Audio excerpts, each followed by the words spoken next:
Tell me it ain't so. Tell me it ain't so. Michael Carrick, back to back, City, Arsenal. Come on, United, get in. Oh man, guys, you know what?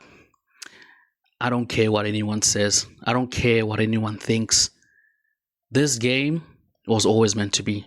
It was, and I'm not gonna lie. I was watching that game. First couple of minutes, 10, 15, 20 minutes, even before the first goal was scored, I just felt it. I just knew it in my bones. Even when Arsenal scored that first goal, I knew that United were going to come on top, you know? Like, don't get me wrong. It wasn't the best of starts for Man United, but you could see that there was some organization. Yes, we're a bit sloppy on the ball. We're not defensive as good as we should have been. That first goal coming from Arsenal shouldn't have even, you know what I mean? It shouldn't have happened. It was just a defensive error.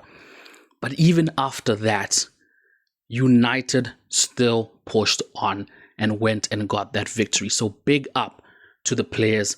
Big up to Michael Carrick. Top 4, Chelsea 5th, Liverpool 6th. Come on. What more can we ask for?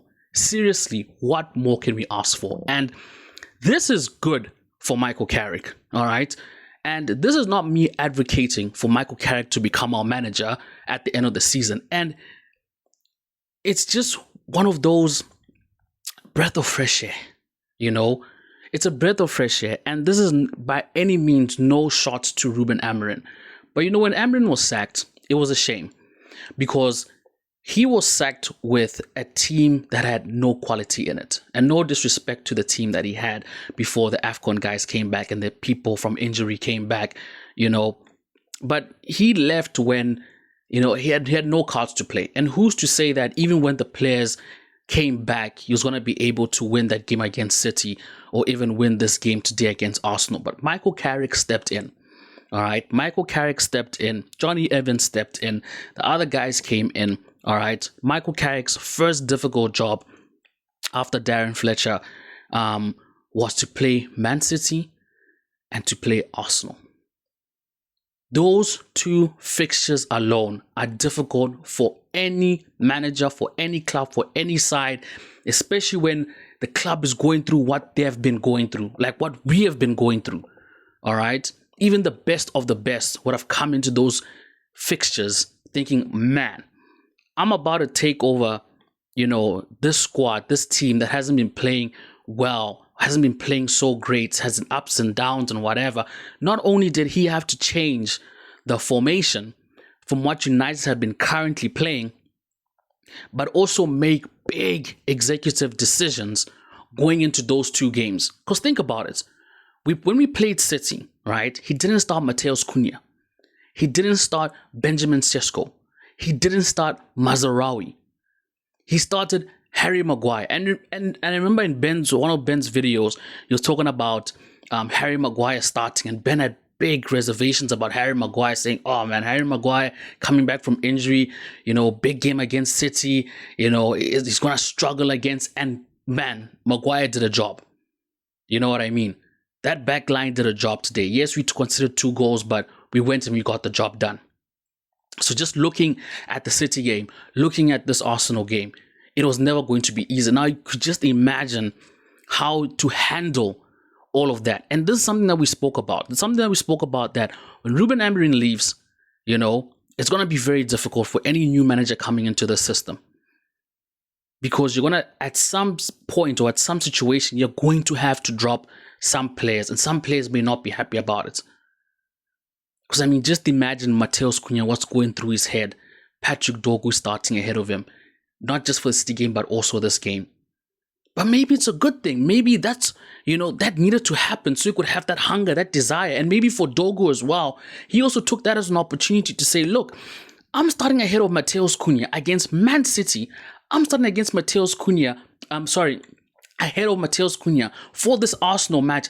I need to do my best to show everybody that I also deserve to be in the starting 11. And this is the competition that we've been begging for and waiting for at Manchester United, that this team gets rotated. Not every single time, but there must be situations where players need to feel a little bit humbled, right? And I'm not saying Mateus Cunha deserves to be humbled or he needs to be on the bench or whatever, but it's good because Mateus Cunha was involved in the win against Man City with the assist when he came on. And then today, he goes and scores the winning goal. You see how that works? And then Patrick Dogu, oh man, against City, against Arsenal, this boy is flying. He's flying. He's flying so crazy that I think I might even just put him in my fantasy.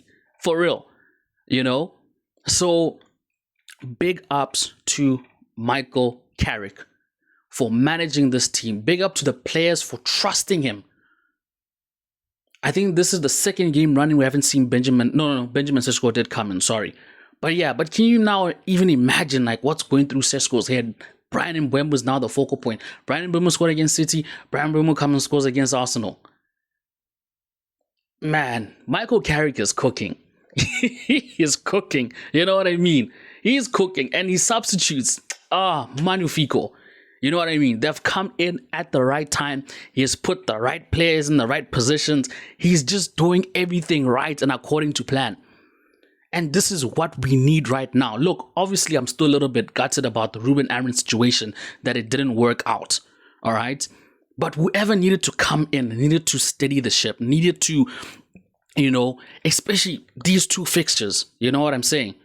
Because if we drop points during these two fixtures, man, it was just going to be more negative news in the media, which we did not need. And now everyone can shut the fuck up. Paul Scholes can shut the fuck up. Nicky Butt can shut the fuck up. All these pundits can shut the fuck up. Because they didn't want to eat their words against Man City. They doubled down and they're like, let's see him go do it against Arsenal. It's been done. It's been done back to back. So all your shit talk, what was it for? What was it for really? So let's go United. Come on, Michael Carrick. So, man, I'm just hoping that Michael Carrick can continue this great run. Look, we are eventually going to lose a game. I'm not getting carried away over here. But I'm happy that two difficult fixtures, we overcame them. And overcoming them has put us in a Champions League position. All right? It has put us in a Champions League position. Liverpool dropped points, we took advantage. And this is what we've failed to do for the longest time. And I know this is a very isolated situation. But at least for the first time, where United had an opportunity to seize the moment, we fucking did it.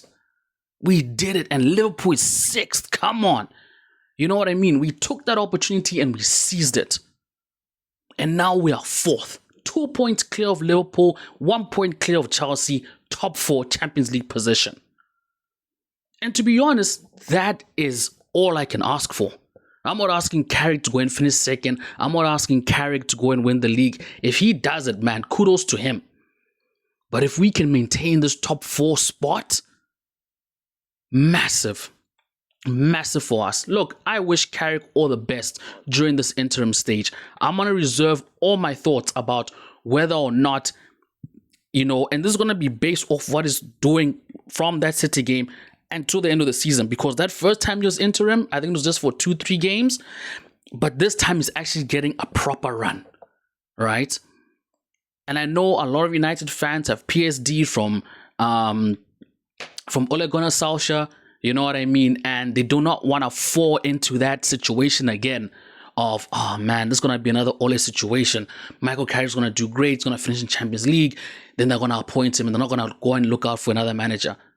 But this could be different, But like I said, I'm reserving my thoughts. I'm not getting carried away. I don't want anyone to misread what I'm trying to say. I'm not saying I'm not trying to say Michael Carrick for head coach position in the summer. I'm just saying, let's just be happy. We beat City. We beat Arsenal. Let's be happy. You know what I mean? And yeah. Let's take the 6 points. Come on, back to back against Man City and Arsenal. Come on. But anyway, guys, catch you on the next one. And yeah, United.